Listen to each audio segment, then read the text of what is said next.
আসসালামু আলাইকুম। দেশ এবং প্রবাস যে যেখান থেকে আমাদের এই ভিডিওটি দেখতেছেন সকলকে সাইফ বাংলা টিভি চ্যানেলের পক্ষ থেকে আন্তরিক ধন্যবাদ। আশা করি আল্লাহর রহমতে সকলে সুস্থ আছেন, ভালো আছেন। কুয়েত এবং সৌদি আরবের গুরুত্বপূর্ণ নিউজ আপডেট নিয়ে প্রতিদিনের মতো আপনাদের সামনে হাজির হয়েছে। আশা করি সম্পূর্ণ ভিডিওটি না টেনে দেখবেন। কুয়েতে বসবাসরত বিভিন্ন দেশের প্রবাসীদের জন্য দুঃসংবাদ হচ্ছে। কুয়েতে যারা বর্তমানে গণপূর্ত এবং আবাসন সেক্টরে কর্মরত আছেন, এ ধরনের সেক্টরে প্রায় 400 জন প্রবাসী চাকরি হারাতে যাচ্ছেন। কুয়েতের আবাসন এবং গৃহায়ন প্রতিমন্ত্রী জানিয়েছেন যে সকল প্রবাসীরা এই মন্ত্রণালয়ে কর্মরত আছেন তাদের মধ্য থেকে প্রায় 400 জন প্রবাসীকে চাকরি থেকে অব্যাহতি দেওয়া হবে। সেই 400 জন প্রবাসীর স্থলে কুয়েতি নাগরিকদের চাকরি দেওয়া হবে।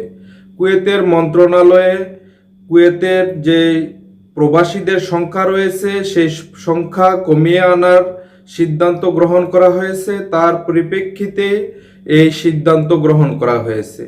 তাই যে সকল প্রবাসীরা কুয়েতের বিভিন্ন গুরুত্বপূর্ণ সেক্টরে কর্মরত আছেন তাদের জন্য এটা খুবই দুঃখজনক এবং দুঃসংবাদ হচ্ছে, তাদের চাকরিগুলো হারানোর সম্ভাবনা রয়েছে।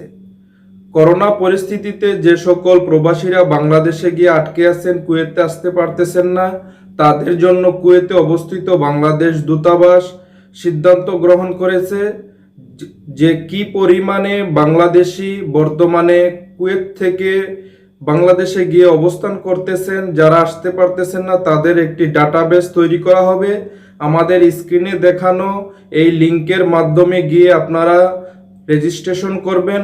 কুয়েতে অবস্থিত বাংলাদেশ এমবাসির পক্ষ থেকে যে সকল প্রবাসীরা বাংলাদেশে আটকে আছেন তাদের জন্য ব্যবস্থা গ্রহণ করা হবে। আগামী 7 অক্টোবর পর্যন্ত রেজিস্ট্রেশন করার সময়সীমা রয়েছে।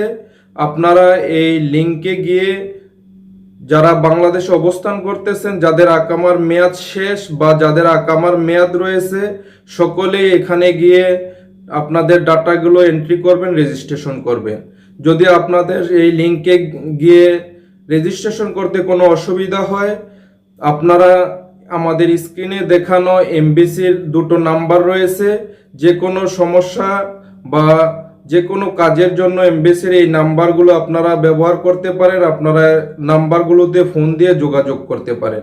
আমাদের স্ক্রিনে দেখানো লিংক এবং যে এমবিসির নাম্বারগুলো রয়েছে আপনাদের সাহায্যার্থে আপনাদের জন্য সুবিধা হয় সেজন্য আমাদের স্ক্রিনে দেওয়া আছে। আপনারা এখানে যোগাযোগ করবেন এবং লিংকে ঢুকে আপনারা ডাটাগুলো এন্ট্রি করবেন। সৌদি আরবের করোনা পরিস্থিতির কারণে যে সকল বাংলাদেশিদের ভিসা হয়েছিল কিন্তু সৌদি আরবে প্রবেশ করতে পারেননি, ভিসার মেয়াদ শেষ হয়ে গেছে, তাদের জন্য সুসংবাদ হচ্ছে সৌদি সরকার বাংলাদেশিদের জন্য আরও 24 দিনের মেয়াদ বৃদ্ধি করে দিয়েছে। যাদের আকামা শেষ অথবা যাদের নতুন ভিসা হয়েছিল ভিসার মেয়াদ শেষ, আপনারা সৌদি আরবে প্রবেশ করতে পারবেন। বাংলাদেশে অবস্থিত সৌদি দূতাবাসে গিয়ে যাদের নতুন ভিসা হয়েছিল আপনারা নতুন ভিসাতে স্ট্যাম্প লাগিয়ে পুনরায় সৌদি আরবে প্রবেশ করতে পারবেন। করোনা পরিস্থিতির কারণে সৌদি আরব থেকে যারা বাংলাদেশে এসে আটকে আছেন, যারা বাংলাদেশ বিমানের এয়ারলাইন্সে টিকিট কেটেছিলেন, যারা সৌদি আরব থেকে রিটার্ন টিকিট কেটে বাংলাদেশে এসেছিলেন, যারা সৌদি আরবে যেতে পারেননি, আপনাদের জন্য সুখবর হচ্ছে বাংলাদেশ বিমান 29 এবং 30 সেপ্টেম্বর 2টি বিশেষ ফ্লাইট পরিচালনা করবে ঢাকা জেদ্দা এবং ঢাকা রিয়াদ রোডে। যারা সৌদি আরব থেকে বাংলাদেশে ছুটিতে এসেছিলেন রিটার্ন টিকিট কেটে, তারাই শুধু এই 2টি বিশেষ ফ্লাইটের মাধ্যমে বাংলাদেশ বিমানের মাধ্যমে সৌদি আরবে যেতে পারবেন।